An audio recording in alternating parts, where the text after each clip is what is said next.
against Bitcoin. It's going up forever.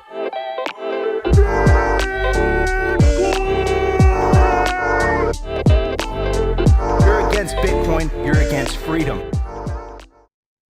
Yo, welcome to Simply Bitcoin Live, your number one source for the peaceful Bitcoin revolution. We cover breaking news, culture, manic warfare. We will be your guide through the separation of money and state. Speaking of the separation of money and state, China seems to be reversing course. You wouldn't expect that. I mean, if you've been paying attention, they've been kind of dropping some little hints here and there. We know by some data collected by CNBC, I think it was Mackenzie Sagalos who originally dropped the article, that it was estimated to be still 20% of the Bitcoin hash rate is still located in China, even after the China ban.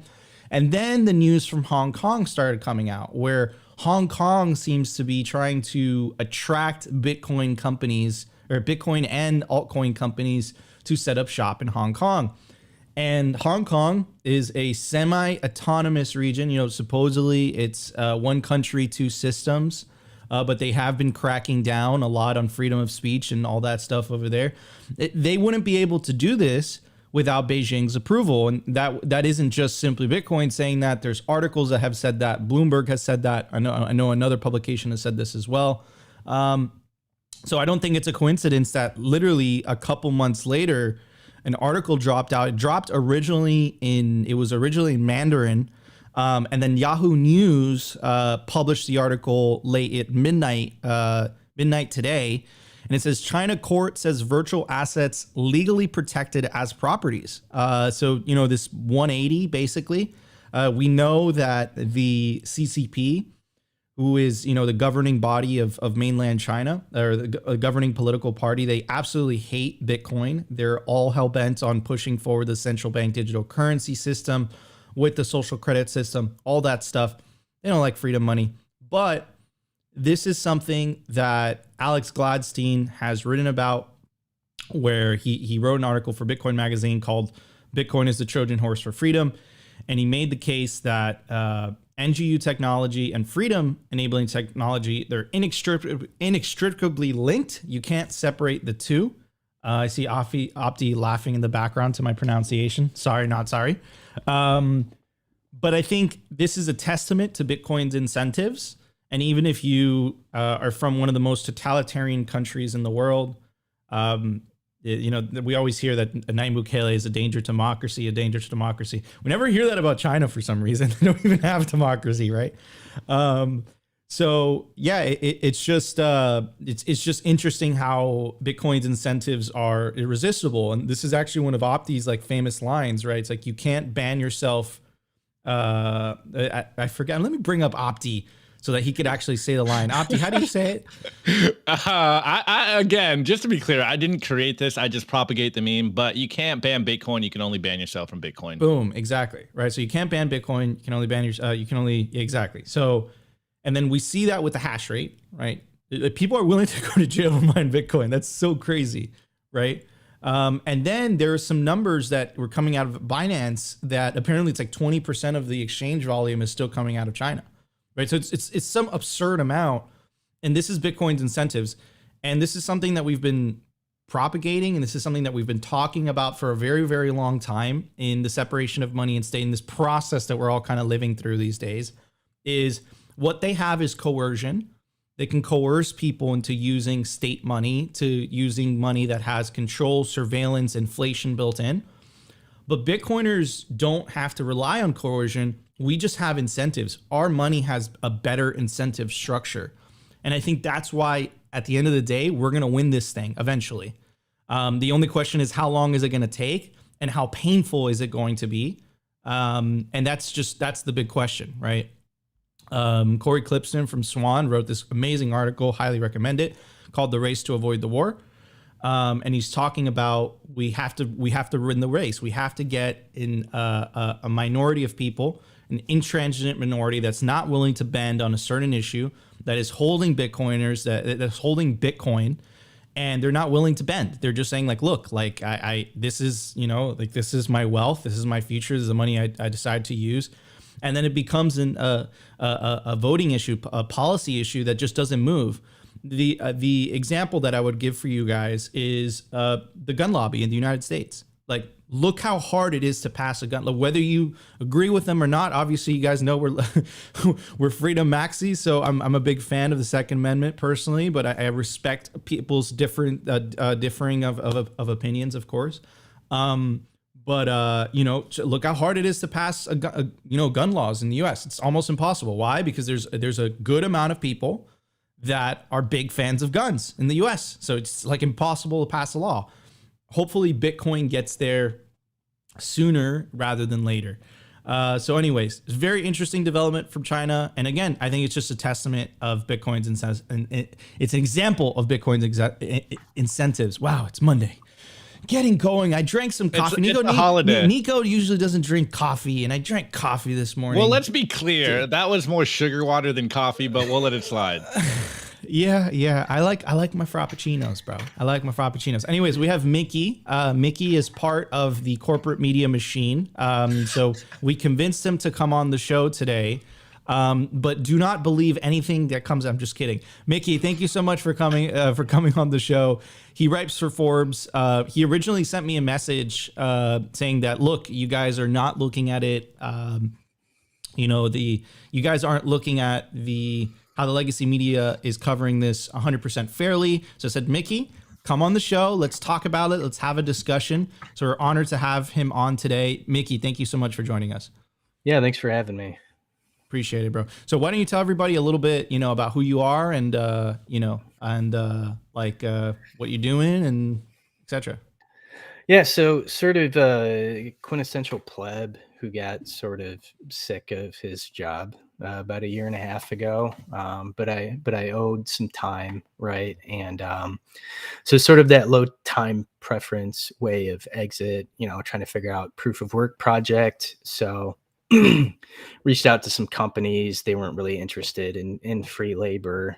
But then I stumbled on Bitcoin Magazine's article submission guidelines. And so almost 1.5 years ago, just randomly found that, started writing for Bitcoin Mag. And then now, about 1.5 years later, I have almost 70 articles published across Bitcoin Magazine, bitcoinnews.com, Citadel 21, and now most recently Forbes. So just a proof of work project, essentially, trying to get Bitcoin companies' attention, and sort of spiraled into this, I guess. That's awesome. Well, happy to have you on the show today. And Opti, I'm assuming that's what we're going to talk about during the culture. We are going to go hard on Bitcoin versus the corporate press and having Bitcoiners everywhere. We are everywhere. We're everywhere. We're slowly taking over the world. Guys, if you're enjoying the show, make sure to smash that like button. Help us maintain our trend of breaking 100 likes within the first hour. I think, Opti, we've been like a month consistently of breaking. I don't know if we're ever going back. Opti and Rustin the day that I was out. Opti and Rustin broke 200 likes within the first hour. So if you guys are enjoying the show, enjoying the content, help us with the YouTube algorithms and the Rumble algorithms and the Twitter algorithms. Smash that like button. Give the video a like if you're enjoying the content. Anyways, everybody, no more delay. Let's jump straight into the numbers. We got a lot to talk about today. The Bitcoin numbers. Is your Bitcoin in cold storage really secure? Is your seed phrase really secure? Stamp Seed's do-it-yourself kit has everything you need to hammer your seed words into commercial-grade titanium plates instead of just writing them on paper. Don't store your generational wealth on paper.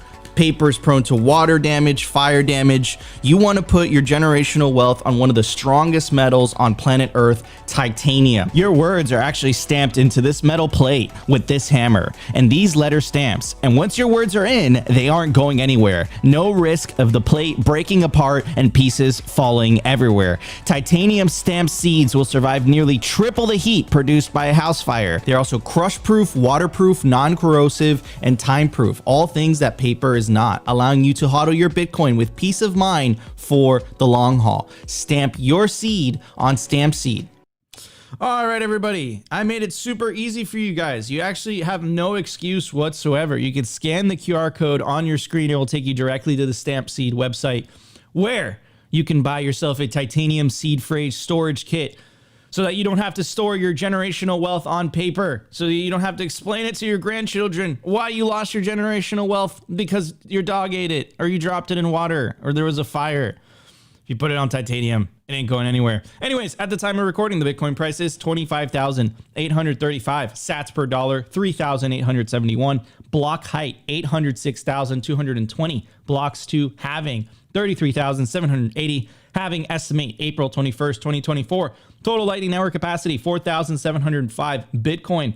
Capacity value, 121 million US dollars. Realized monetary inflation. Oh, it went down once again, 1.75%. I think when Opti and I started covering that, it was at like 1.79. It just trickles down. It's going down, continuing to embarrass fiat currencies. The market capitalization of Bitcoin, $503 billion with a B. Bitcoin versus gold market cap, 3.89%. Can't wait for that number to be over 100%. That's going to feel very, very good. I don't know what Peter Schiff's going to do at that time. Maybe that's the moment where he has to admit defeat. I don't think he'll ever admit defeat, unfortunately. Anyways, unfortunately for him, it is what it is. Okay, so this is CK Snarks. He used to be with Bitcoin Magazine. Good friend of mine. Good person. Awesome Bitcoiner. And he tweeted this video about Dylan LeClaire. And Dylan LeClaire had a presentation at the Baltic Honey Badger Bitcoin conference in Riga. It's one of my favorite Bitcoin conferences. I haven't gone yet, but there was this panel. It was started with Giacomo Zucco, and he absolutely nailed it. So they had some of the best panels I've seen at a Bitcoin conference. It was really cool. But anyways, Dylan absolutely crushed this presentation that he had. I thought it was super fascinating. Anyways, so let's check out the video. It's about 1 minute, 30 seconds, and then we'll kind of just talk about it. Let's check it out. Office from the United States, their projections for debt to GDP and deficits as a percent of GDP. This is their best estimate. Like they're padding the numbers here. Best estimates, right? So the debt is going up forever. The dollar is going down forever. That sounds like an outrageous statement. It's not. They're telling you this. There's been 52 instances of countries over 130% debt to GDP ever, and 51 of them have defaulted, explicitly or implicitly, either by not paying their debt at all, just saying, sorry, I can't pay you, or just currency devaluation is how you get out. The US has a money printer, so it's going to be option 2. They're going to devalue the hell out of the currency. So this is to say that Bitcoin is going to nestle itself on the asset side of the global balance sheet. It's going to continue to get bigger and bigger and bigger, and this is our Trojan horse. The ETF, investment banks, yes, we're going to encourage them to come in. They're going to nestle it on the asset side of their balance sheet. Instead of paying down the liabilities, it's going to grow as a greater and greater share of that asset until it is systematically important as an asset, just as housing is, just as equities now are as on the asset side of that balance sheet, right? Equities are systemically important for U.S. individuals, pensions, 401ks, etc. Right? So Bitcoin, this is a natural progression. There's nothing we can do to stop it, and it's a welcome development. It's a natural path of its monetization. So sorry I went a little bit over, but appreciate everyone's time. Thanks. Dude, I mean, I think he absolutely nailed it the way that he was describing, and I think. I think it's not only him speculating and seeing this. I think we're seeing this already. I think you're seeing this with the interest from BlackRock, with Fidelity. All these people that were talking shit about Bitcoin last cycle are now kind of, capitulating, including the Chinese government, apparently, right? And I think that, once again, that's just a testament to Bitcoin's incentives. I think it just has better incentives. So. And then Saifedean, we actually showed you guys the tweet last week, right? And everyone was talking about how he was basically referencing how BlackRock is like this evil empire, stuff like that. I think BlackRock and I think the Container Conference, also known as the World Economic Forum, I think all of those are symptoms of the fiat system, I don't necessarily I don't believe that most people are inherently necessarily evil. I don't think that like they're twirling their mustaches saying, "Ha, let's take over the world." I think that the fiat system enables this and it incentivizes it, and this is the results that you get. And I think under a Bitcoin system, you get alignment of incentives and you get different types of behavior, right? It incentivizes you to actually play by the rules because it's more profitable for you as an individual. And you, by doing that, it actually helps everybody else. So like everyone can win. Now that doesn't mean that, you know, a pleb that only has $100 worth of, only has $100 to DCA every month is going to, you know, be as wealthy as Michael Saylor that's leveraging his company to buy a ungodly amount of Bitcoin, right? But still, you and Saylor are equal in the sense that if Saylor wants more Bitcoin, he has to mine it, earn it, or buy it just like everybody else. He doesn't have this privilege of being able to benefit from, you know, the money printer, which is this privilege that a lot of politicians have. And a lot of people that are companies and contractors that get close to that money spigot, they benefit from this privilege. And I think that privilege in itself breaks the world in a way. And I think that you see a lot of evil coming out. You see endless wars. It all comes from money. Like if you kind of like go down that rabbit hole, it's a crazy, crazy rabbit hole because you start to have all these realizations that saying, right? Fix the money, fix the world. It is extremely true. Anyways, I think Dylan absolutely nailed it. I know I went a little bit on a tangent, but it is Monday. Have to get the engine revved up. Anyways, Opti, what's your take? Yeah, so absolutely love Dylan. Shout out to Dylan. He's absolutely killing it. And we knew that the financialization of Bitcoin was inevitable. And I find it very interesting that there is so many people that are fighting this on Twitter because like we knew it had to go this way. Like this is the natural process of Bitcoin becoming the world reserve asset.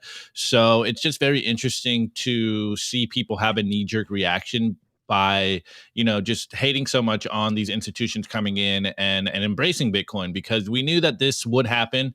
And this is why we are so big on the Bitcoin entrepreneurs out there, that they make the tools so that, you know, the inevitable scariness that comes with this, the rehypothecation, all that stuff that we basically fight every single day as Bitcoiners, that caused Bitcoin in the first place doesn't happen again. And so this is why we constantly tell you guys to, you know, not get complacent and yes, also not embrace the institutions too much. But again, we knew this was going to happen. So just stay vigilant, run a node, make sure you're running a node, Uncle Jim, your family, take your Bitcoin into self-custody.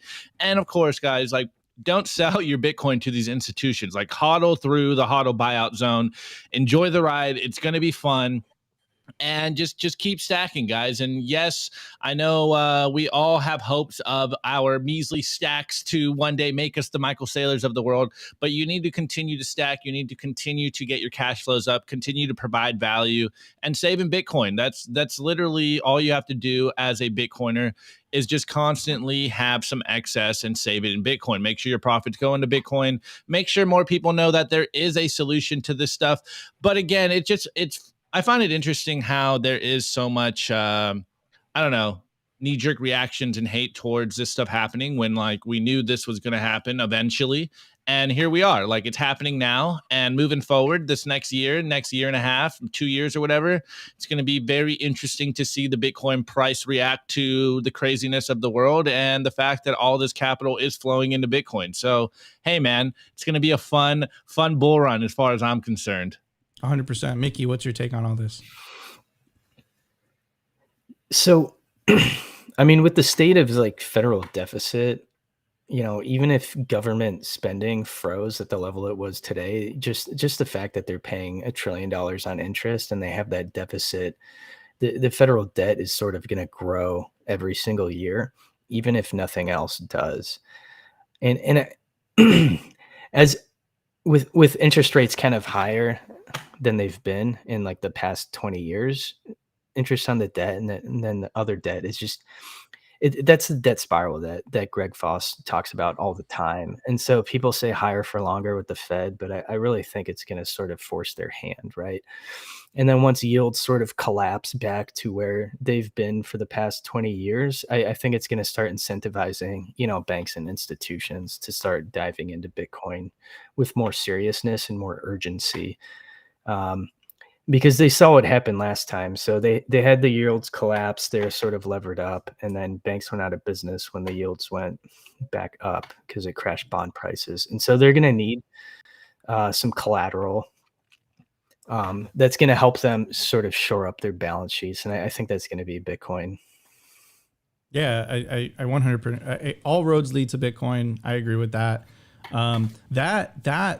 That graphic, and I think it was originally Lynn that posted, and one of her tweets went absolutely viral about what the projected, debt to GDP was going to be, and clearly that's unsustainable. And I don't think they have a solution to that. And I think Dylan said it's like their solution is to print.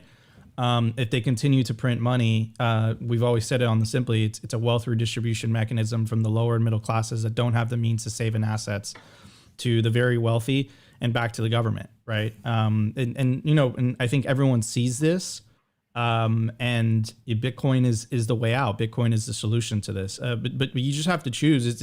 It's not a political solution, because regardless of what political party gets in power, the issue remains the same. I think right now it's just opt out, just opt out of the system entirely. In my experience, I'm sure Opti, you agree with this. It really takes about 4 years to start really feeling the benefits. It takes a full cycle. Obviously if you get in now and the next bull market's estimated to be 2025 or whatever, you don't have to wait that long. But most people don't get in at the bottom of the bear market. Most people get in the middle of the bull market, but it does take about 4 years to really start feeling the benefits, in my opinion, of switching to a Bitcoin standard. It's not easy.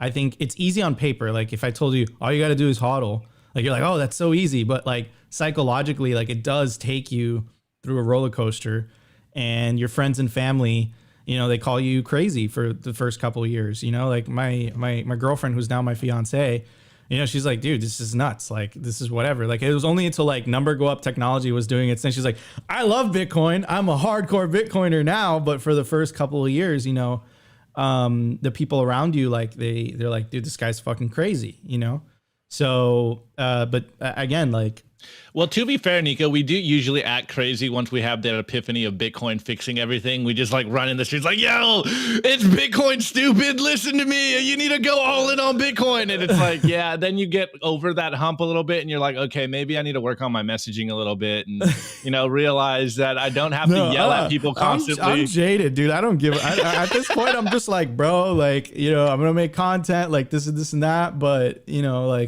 I don't know. I don't even bring it up to my normie friends anymore, because it's just they're going to tell you that meme of that guy, where you tell him money's broken. It's the Federal Reserve is fucking up everything.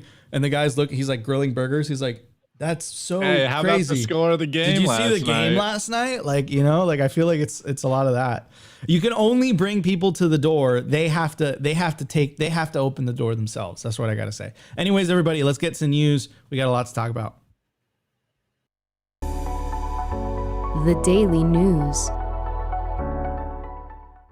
All right, guys, I want to give a shout out to our new sponsor, the Foundation Passport. You guys definitely want to check it out. Foundation Devices is self-custody done right. They build a premium grade hardware wallet called Passport right here in the US, and it's fully open source and verifiable. It's awesome. Check that out. It's the most intuitive Bitcoin wallet designed with UX reminiscent of a simple feature phone, so you will know how to navigate it and use it in the moment you pick it up. Get your Bitcoin off exchanges into your own hands in just a few minutes. Experience the peace of mind that comes with taking ownership of your own keys. Check out the Passport link in the show notes below. Get yourself a Foundation Passport hardware wallet. It's really, really awesome. I highly, highly recommend it. Anyways, guys, let's jump into the news. We got a lot to talk about. We got to talk about China. They went from the villain to, I'm not going to say hero, but they went from the villain to, I don't know. Can't resist Bitcoin, I guess. Anyways, so this article originally dropped, and it was originally in Mandarin. I actually had to use the Google Translate feature, because it was literally all in Mandarin. I couldn't read it. Anyways, it goes on to say, newspaper article of the People's Court, virtual currencies legal property and protected by law. Daily Planet News, the People's Court of the People's Court published an article, quote, identification of the property attributes of virtual currency and disposal of property involved in the case, which analyzed the criminal law attributes of virtual currency. Virtual currency is not classified as an illegal item. Therefore, under the current legal policy framework, the virtual currency held by relevant entities in our country is still legal property and protected by law. It is suggested in the article to deal with the money and property involved in the case based on the basic standpoint of legality.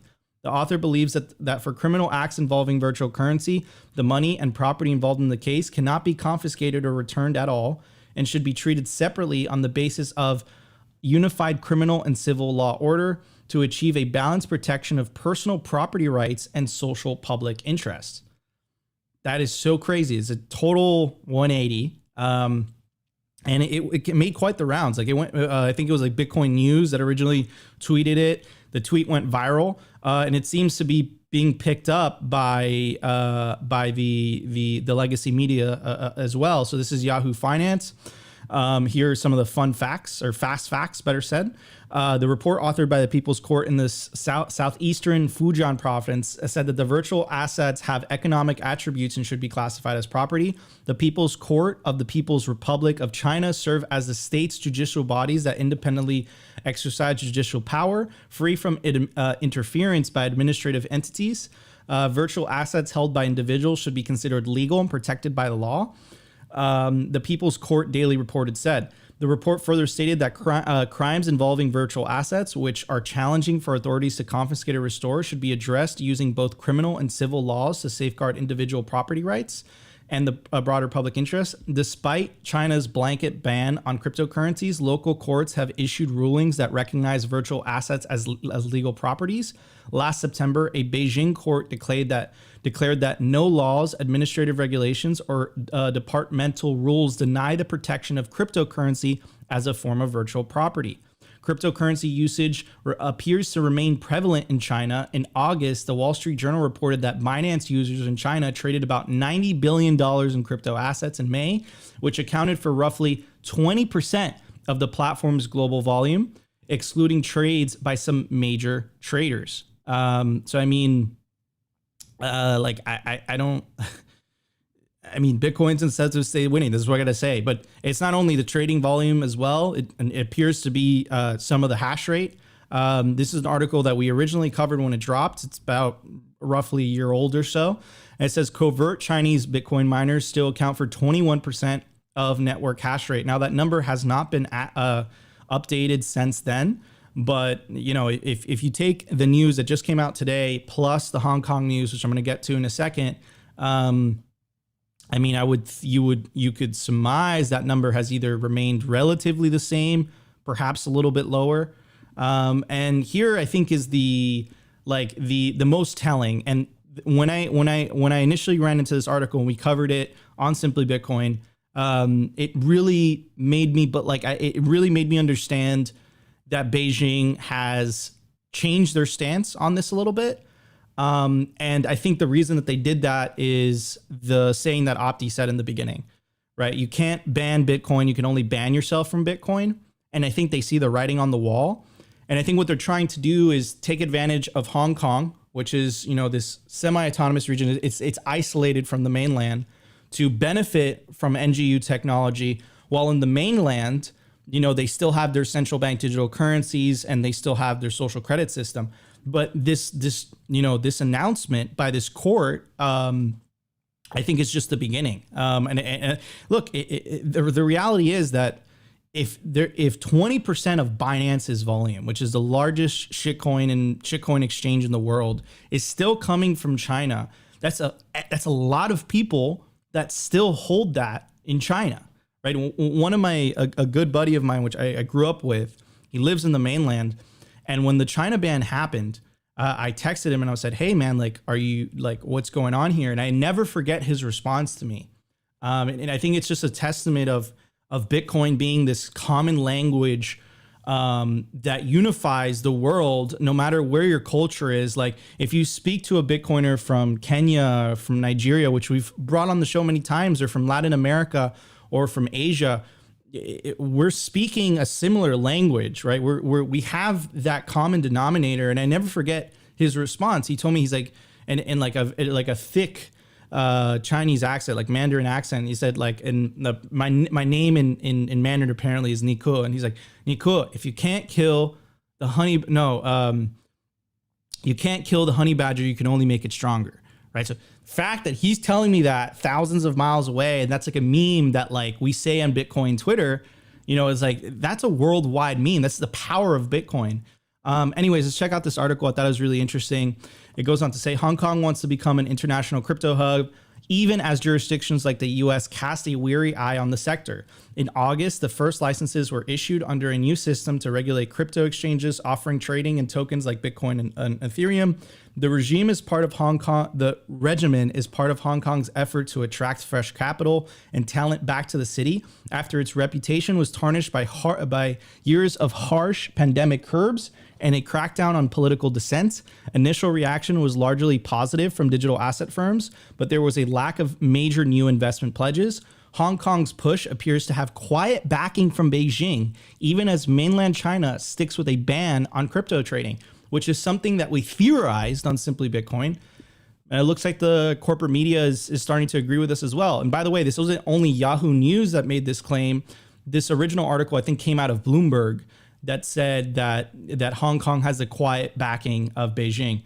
So anyways, so interesting, very, very fascinating. I don't know. What's your take on this, Mickey? I'm sure you've heard this or you've read some of this news.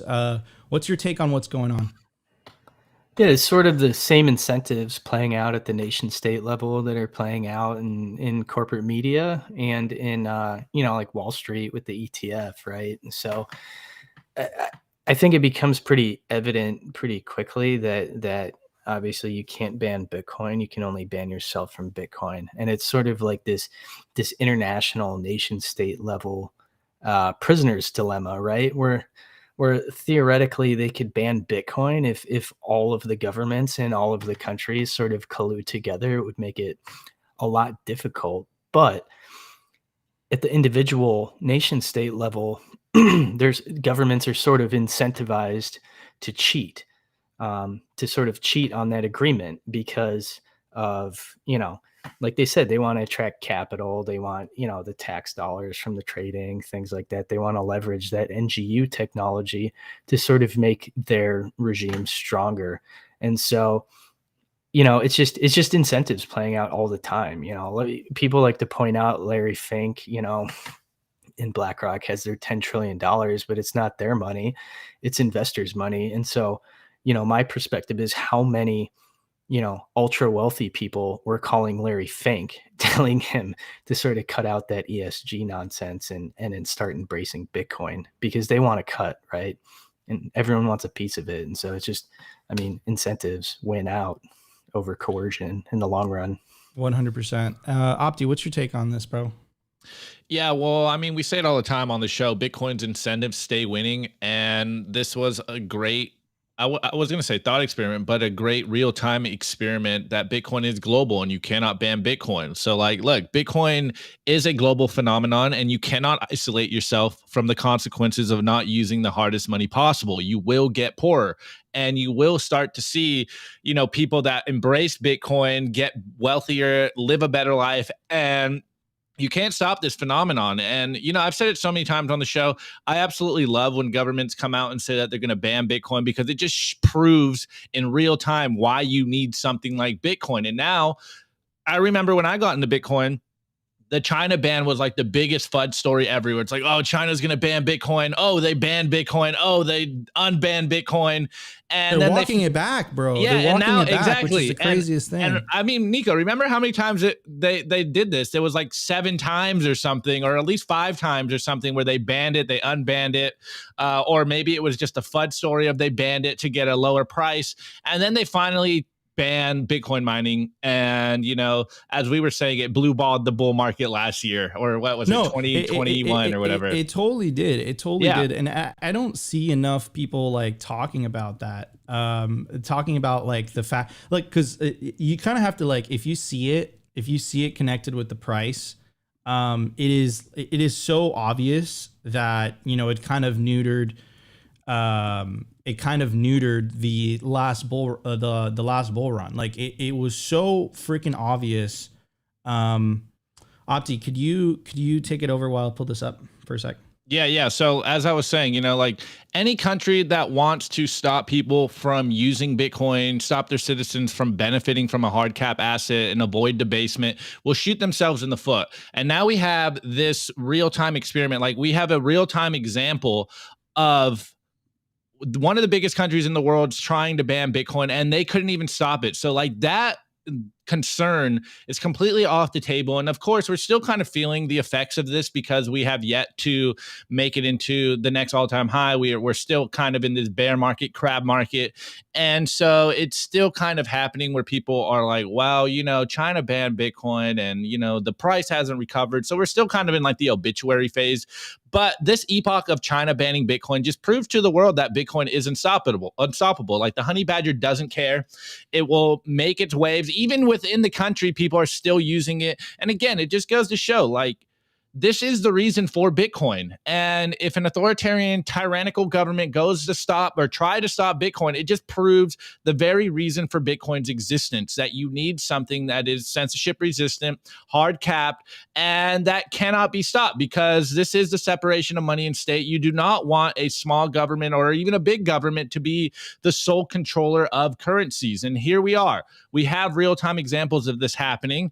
And it's just awesome, man. Like the meme that we say, I don't remember who it was. It might have been Kaiser who created it, but you can't ban Bitcoin. You can only ban yourself from Bitcoin. And even further, Safety always says it, like, you cannot isolate yourself from the consequences of not holding the hardest money in the world. And here we're seeing this happen in real time. And so, you know, again, we are a bit American-centric here because we are in America and we're concerned about our country. It just goes to show that all you politicians out there fighting Bitcoin are just shooting yourselves in the foot. Dude, 100%. I mean, remember what Jack Mallers said during the BPI summit in DC, in the Imperial City? He said, look, like, if you guys don't get your shit together, like, I'm leaving. You want Bitcoin companies to be paying taxes in Texas, not in Dubai.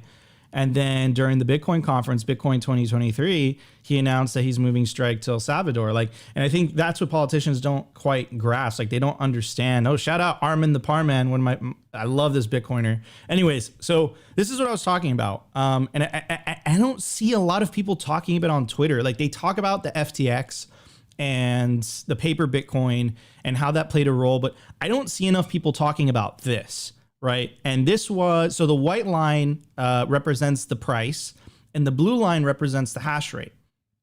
Now take a look at what happened to the price when the hash rate dropped. And this giant hash rate drop, and I think it was like close to 50%, was during the China ban.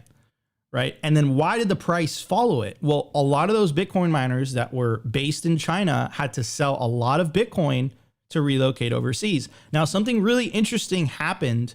And I think this was, you have the fork wars, I think was like one of Bitcoin's biggest stress tests. But I think this comes in second. And this was Bitcoin basically surviving its first nation state attack without any central authority or CEO. These miners relocated on their own by Bitcoin's incentives alone. And now the Bitcoin hash rate has already surpassed the all-time high of when all that mining was located in China. So the Chinese government, they attacked Bitcoin, the Bitcoin hash rate decentralized in the process, and now it is higher than it was when it was centralized in China. And that is a testament to Bitcoin's incentives. And also, if you can't kill the honey badger, you're only going to make it stronger. So I really believe that this is what cut the last bull market short, in my opinion. I mean, look, you could see it for yourself. Look, search on Google, Bitcoin hash rate and Bitcoin price, and you'll see it. It's a direct correlation. And I think that's why we saw that like weird thing where it's like it went from 61, dropped 50%, then it went back to 69K. I think it took out the momentum of the bull market. And I think they did it on purpose in the last thing. But it's interesting how they're changing tune now, but it kind of makes sense, right? They didn't kill Bitcoin. They made it stronger. They made it even more decentralized. Hash rate continues to make all-time highs. It's still alive. Yeah, I mean, it's been made legal tender of a country. Michael Saylor is using it, as an alternative to fiat currencies on the public company level. Yeah, man, like, it's just crazy. Wait, Nico, you know how we always kind of troll? I'm kind of trolling here, but you know how we always say like the corporate blueprint of flooding Bitcoin and then packing your bags and then saying it's okay and the price starts to go nuclear. Are we seeing this on the nation state level? China's just like, yo, we need to get more Bitcoin. How do we make the price drop so that we can stack more Bitcoin? And then finally you let the horses out the race and be like, hey, you know what? Well, we'll embrace Bitcoin. They could have only fired that shot one time. Then they stacked because you know that those miners are not going to go back to China. Like, like that you shot your shot and then that's it. Right. So anyways, interesting. It's time to get to the culture. But before we get to the culture, I want to give a very special shout out to one of our sponsors, Bitcoin Evangelism. The great Tatum Turnip once said Bitcoin evangelism is like if the Bitcoin Standard and Bitcoin for Dummies had a baby. Have you ever struggled to answer your skeptical no-coiners friends' objections? Or maybe you answered it perfectly, but they just didn't understand what you said. Bitcoin Evangelism will equip you with an arsenal of simple illustrations to help articulate the tenets of Bitcoin to anyone. Boomer, neighbor, check. Aunt Enda, who's worried about Bitcoin being the currency of the Antichrist? Check. Annoying dude from work that rubs it in your face anytime the price of Bitcoin goes down? Check. The author is Bryant DeMint from the Orange Pill app. Get yourself a copy of Bitcoin Evangelism, planting seeds for the decentralized revolution today. All you got to do is scan the QR code on your screen. It'll take you directly to Amazon. Anyways, everybody, let's get to the culture. We got a lot to talk about. The Daily Culture.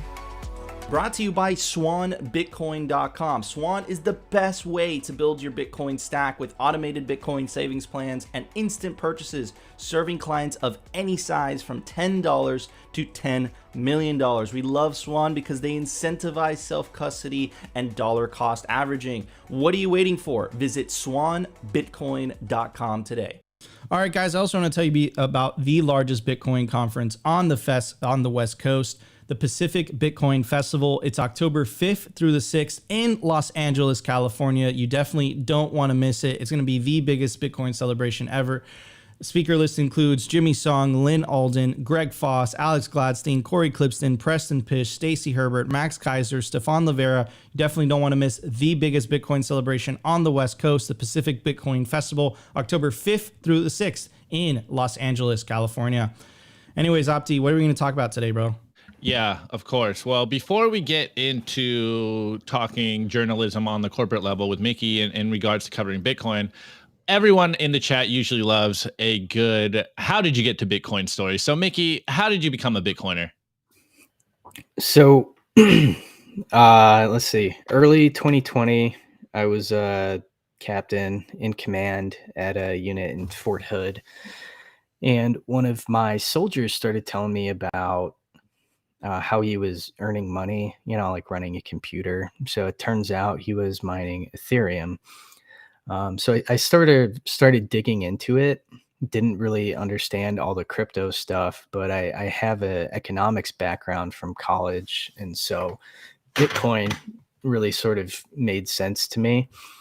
And so instead of contributing to my IRA that year, sort of convinced my wife to let me buy a miner.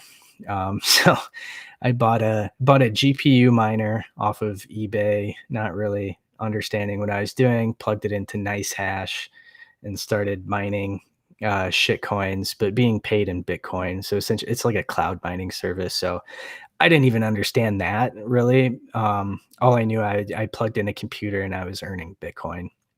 And so maybe a month later, COVID crash happened. Government announces trillions of dollars in stimulus, and sort of went from 0 to 100 in terms of allocation. Soon after, went to grad school, and just sort of went on to the next job in the army, right? But wasn't necessarily satisfied with what I was doing. So I was trying to find a way to do a proof of work project, just kind of poking around. Accidentally stumbled on the Bitcoin Magazine's article submission link, looking for their customer service email. Just sort of wrote something up, sent it in, and it got accepted. So started contributing pretty regularly with Bitcoin Magazine. About 9 months later, got picked up by a Forbes editor, and so I think it's been about a year and a half since I started writing, and I have about 70 articles published across Bitcoin Magazine, bitcoinnews.com, Forbes, and then I got one with Citadel 21. Love it, dude. Great story. All right. Well, let's get to the topic of today, because you tagged me on Twitter as maybe like a month ago, and you're like, I forget what we were covering that day, but we were covering something about the corporate press, and I was probably being very cynical and pessimistic in regard to the corporate press covering Bitcoin. And you tagged me like, Opti, you got to be more optimistic about what's going on in the corporate press. And it really reminded me of the Fight Club meme of like, Bitcoiners, we are everywhere. We're the ones running the nodes. So I guess at this point, Mickey, like, what is the company ethos over there at Forbes, and what are you seeing from behind the veil?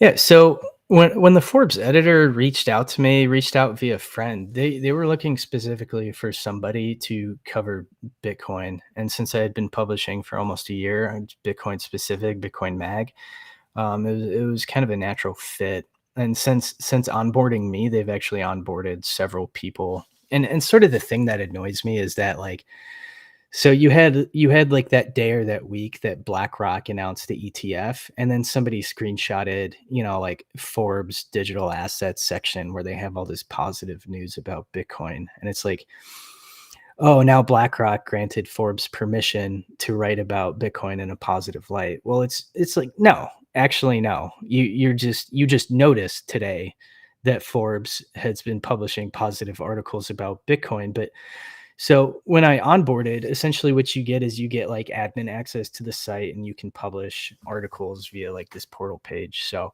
my first two, the editor sort of reviewed what I wrote and kind of helped teach me the Forbes style. And it was all just editing for style, never for content. And so after those first two articles, I have portal access to Forbes, and I can write articles on whatever the hell I want and publish without an editor even looking at it. So Forbes has always been pretty positive covering Bitcoin in terms of articles that I've seen from them. They covered the El Salvador news, they covered Bhutan, they covered Oman.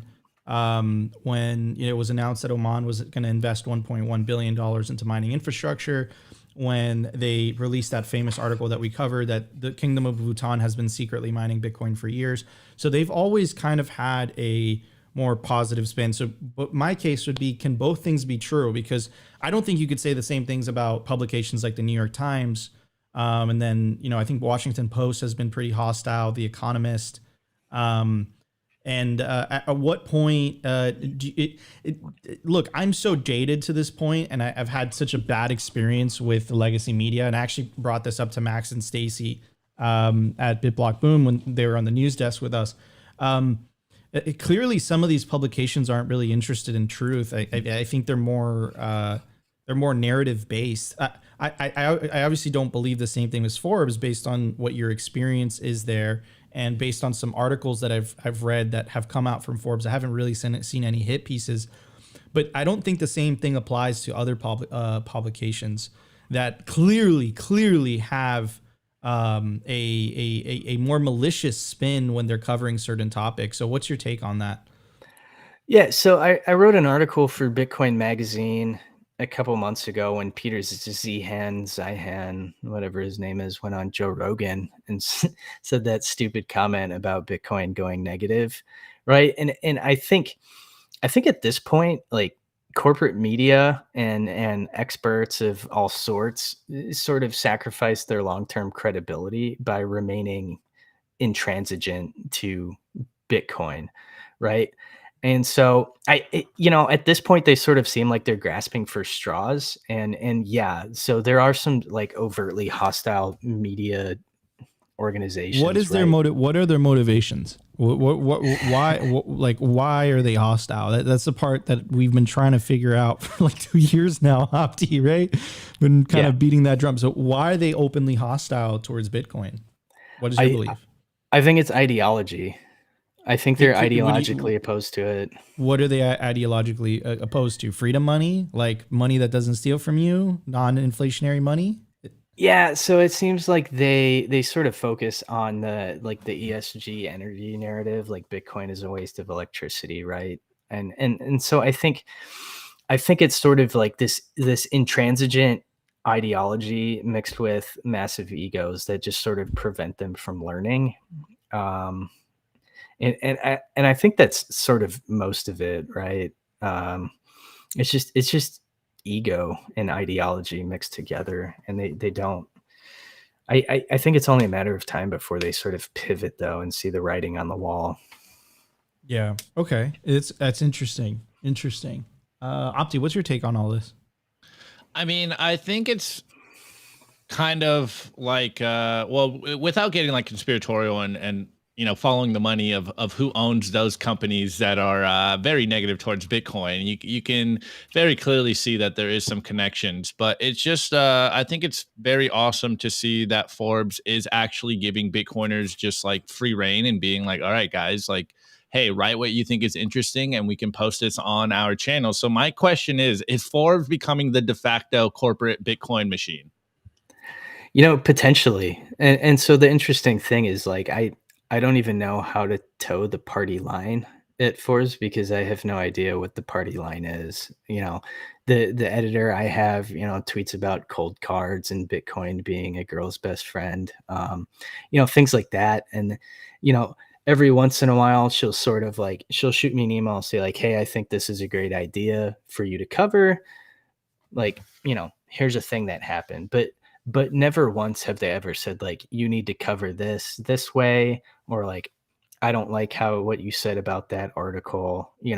It's pretty much free reign, man. And it's really cool because they're sort of like, the more Bitcoiners get in there, the more you're sort of able to recruit other Bitcoiners, and just sort of infect the mainstream narrative with Bitcoin. And an interesting thing that I see is when I log into my portal, I can pull up stats, and see clicks and all that stuff. And then you can also see subscribers. And so people that pay for Forbes, you can see a count of how many of them subscribe to your content and have it sort of delivered to them in their inbox when they get their daily or weekly emails from Forbes. And so that has been slowly ticking up on my page, at least, which is sort of an interesting observation. That's really, really awesome. Wow. And shout out to you, bro. Like that's really crazy. I always see this, the way that Opti and I describe this is like narrative trench warfare. Like you're really trying to win over the hearts and minds of individuals. So I think you're playing an essential role here because you're inside the belly of the beast, so to speak. Even though, again, like I just want to say this, I don't think I've ever read an article from Forbes like in the last couple of years that has had a negative Bitcoin spin, but you would consider Forbes as part of the legacy media, like 100%. So I'm really glad that at least some entities of the legacy media have been covering a Bitcoin fairly, better said. Not even, you can't even say positive, just fair reporting, which I think is really, really good. And shout out to you, bro, for being a part of that. And I think it's just a testament of your proof of work. And your story is quite interesting. And it's a story that I've seen so many kind of Bitcoiners fall into, which is I always get the job, like, how do I get a job in the Bitcoin industry? And my response is always the same. And Opti and I actually covered this on our BitBlock Boom special when we were in Austin recording in the Airbnb that we rented. The whole culture we just dedicated to how Opti and I met, you know, how we got jobs in the space, like how's whatever. And it's proof of work. Like, it's like, go in there, provide value, work your ass off, and then the work speaks for itself. And then all of a sudden people start to notice. And I think, you know, you're another example of that. And I'm really, really glad that, you know, you have the ability to write for a well-respected institution platform that gives you a huge reach and you get your message out there. And also shout out to Crypto Bastardo, fellow Venezuelan, who has also been writing some amazing pieces for Forbes as well. So it seems like over at Forbes, you guys are pretty Bitcoin friendly. Yeah, definitely. And somebody said, I think in the comments, it was like Trojan horse the shit out of people. And yeah, it's like, that's sort of the whole intent, right? Is, you know, you send a normie an article from Bitcoin Magazine and they're kind of like, yeah, whatever, that's great. Like, I love Bitcoin Magazine, and they, you know, I started there. I have, like, they'll always share a special place in my heart. But at the same time, like, sending an article about Bitcoin to like a normie that's published at Forbes just sort of has a completely different impact. It adds sort of this level of legitimacy to it that the normies sort of respect more. 100%. Yeah, I couldn't agree more. Actually, we got another comment in here, and I'd like to take your take from this, Mickey. This Kimmy says, the fact Forbes is allowing Bitcoiners space to write simply tells me that the insiders smell another grift. Is Forbes allowing you guys writing over there simply a grift, or is it one of these things? I mean, you said your editor talked about cold cards and stuff. So, like, is this one of these things where, like, Bitcoin changes you, you don't change Bitcoin, and just seeing where the future is headed? Or would you be pessimistic like our friends in the chat saying it's a grift? No, I mean, I don't understand how it's a grift, right? I think it's just incentives playing out. Like, as Bitcoin permeates sort of the collective consciousness of society, people are going to be more interested and want to learn about it, right? And so if Forbes is getting feedback that, hey, they want more Bitcoin content, I think that's just sort of an illustration of incentives playing out and people getting more interested.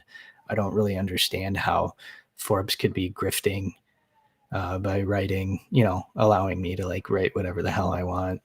Yeah, I agree with that statement.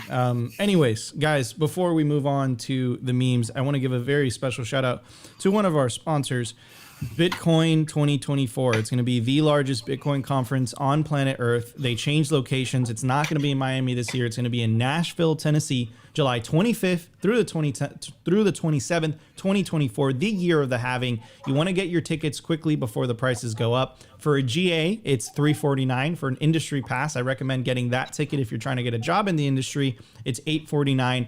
And for a whale pass, it's $4,749. And on top of these already discounted tickets, you can use promo code SIMPLY to get 10% off your tickets to Bitcoin 2024. Anyways, guys, let's review some memes. The Daily Meme Review. Brought to you by Kaboomracks. I get this question all the time. Nico, where should I buy Bitcoin miners? The answer is Kaboomracks. It's the best place to buy Bitcoin miners. That's where you're going to find the best deals and the best prices. Start your mining utopia today. To check out their racks, you got to go to t.me/Kaboomracks. Join their Telegram group and start your mining journey today. Kaboomracks. Kaboomracks. That was different. All right, guys, you already know the deal. This is the meme review. Wait, hold on. Do we have Opti's meme in Which here? one? You know which one, Opti. I don't know what you're talking about. You know, the breaking. No, I don't have that up here. That's your meme, bro. You can pull that up if you want. All right. Anyways, this is the meme review where you guys tag us in memes on Twitter at simplybitcointv, or you can do my personal account at Optimus Fields on Twitter. I will get to those as well, or drop them in our Telegram group. But guys, I know you don't like the tracking on Twitter, but give me the tweet so I can give people the respect and accolades that they deserve on the meme review. Tweets are the bullets, memes are the artillery. As you can tell, we are in an information, what do you say, narrative trench warfare, Nico, and we do have people in the belly of the beast, guys. So Do not underestimate the power you have in spreading the signal. We are all doing our part as Bitcoiners to incept the ideas of freedom money in the everyday persons, whether that's Mickey over at Forbes, whether that's you having the conversations with your friends and family, whether that's you just making some funnies on Twitter and making your Bitcoin friends laugh. It all plays a part. Anyways, I got tagged on this one by Donovan. And this is a BTC therapist memes. And he goes, this is the way, hashtag BTC. And we got a quote here from Princess Diana. And it goes, only do what your heart tells you. And all of you Bitcoiners hearts out there goes, buy Bitcoin every day for the rest of your life. And then to Chad Bitcoiners, you got it, boss. You got it, man. Boss. Always stack Bitcoin. As I always say, the Bitcoin ABCs, always buy consistently. This is the way. Anyways, this next meme is by Maxi's Club. And honestly, very fitting considering the culture today. And, sometimes these synchronicities just happen on the show. Maxi's Club goes 506, we're close. And it goes, how close we are for humanity to understand that fiat is fucked. We are so close, and the normies are waking up and they're starting to feel the pain, guys. We have so many receipts and so many examples coming out on social media of just the everyday person feeling the pain of inflation and looking out into the world and wondering what the hell is going on and looking for solutions. And this is the importance of you guys spreading that signal and waking people up to what is happening. Next meme is by McHuddleface, and it goes, sometimes it's also tiresome. And shouts out to our boys in the chat that are like, man, maybe I'm just a jaded Bitcoiner. It's also tiresome, man. We just, we're bombarded with so much stuff that we become jaded Bitcoiners. And we got the classic, what's this Ben Affleck meme where he's smoking a cigarette and he's just like outside, just worn down. And we have all the different memes on top of it. And we have, the girl talking to her boyfriend going, the Fed is going to pivot any day now. And we have the guy yelling in the girl's ear going, institutions are coming, bro. And we have the guy at the baseball game talking to the girl like, exchange balances are at record lows, bro. And then we have the other guy, the short wrestler looking guy talking to the girl, and she's all weirded out and he goes, Binance is in FTX levels of trouble. And it's just a Bitcoiner, me just trying to hodl through the bear crab market. This is the way, guys. Just sometimes tune out the noise and get back the fundamentals. Bitcoin is winning. The Bitcoin fundamentals haven't changed. All you need to do is stack Bitcoin, take Bitcoin into self-custody, run a node, and, get outside, touch some grass, get fit, get healthy. This is the way so you can usher in them sats. Next meme is by my boy Ropium, and he just goes, hashtag Bitcoin. And it's a picture here. It goes, a good book can change your life. And we are all the normies. And we have all of us before we were ardent Bitcoiners and before we read the Bitcoin Standard. And so it's a line of them going under the Bitcoin Standard and then coming out as Chad Bitcoiners holding cold cards and laser eyes and tuxedos, because this is the way. You need to read the material so that you know why you Bitcoin. And once you know why you Bitcoin, it becomes so much easier. And this next one is by Meming Bitcoin. And I don't know if this is AI. It might be AI. And it's a picture looking up at, what do you call those things? A billboard? No, it's not a billboard. It's kind of like a billboard. Like the Times Square. Yeah, like the Times Square videos, yeah, whatever. You know what I'm saying. And it's got the Bitcoin, the classic gold coin Bitcoin meme on top of it. I need to get myself one of those. Just so I can put it on my desk. Yeah. And it just got Bitcoins on it, and it goes, this is why we brought this one on today, is for the quote here. It goes, dream of Bitcoin's rise as if you'll witness it forever, but buy as if the next dip might be the last. Oof. This is the way, guys. Some wisdom there. I forget what the iteration on that meme is, but hey, we know the price is going up forever, but these dips will not last. So do not be like all of us. Dude, all right, story time. Do not be like me last cycle where it's like, okay, man, like I might need this dry powder because I'll get another dip, and then you never see that 3K dip again, and you're like, at least I bought it like 3,600, like, whatever. At least I got a little bit. Guys, stack as much as humanly possible. This is the way. Because you're never going to get these dips again, man. There's a point when you don't come back to these Bitcoin prices, and you're going to be looking at your grandchildren and be like, I had an opportunity to buy that dip. And they're going to be like, why did you buy it? You suck, Grandpa, Grandma. You could have been richer. No, maybe. Who knows? Anyways, drop your meme review score over there on the other side of Nico, and we will cover it live, and I will cover mine live. All right, I gave you mine. My pass from BitBlock Boom, but I'm giving you Weineckis's pass from BitBlock Boom. He left it And there's his NPub in there if you guys want to follow him on He really Nostr. wrote it down. That's He really crazy. wrote it down. Dude, he's for the culture. That's crazy. That's crazy. Anyways, that's a good score. That's a good score. By the way, shout out to It's called a marquee, apparently. A marquee, not a billboard. a marquee. Interesting. I didn't know it was called that. Anyways, Maybe, I don't know, whatever. we appreciate you all if you're watching us from Twitter and Rumble. Guys, if you can't find us on YouTube for whatever reason, we stream Monday through Friday, rain or shine, 12:15 p.m. Eastern Standard Time. So follow us on Rumble, follow us on Twitter.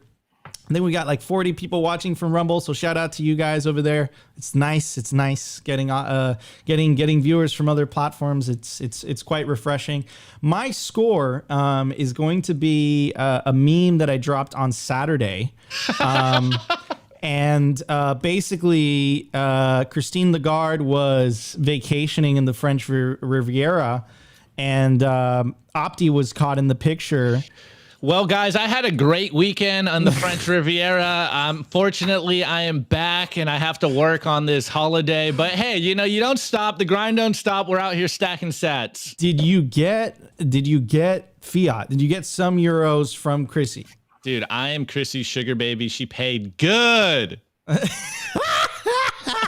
right, Mickey. So Opti is doing it for the culture. It's always for the culture. Mickey, what's your meme score?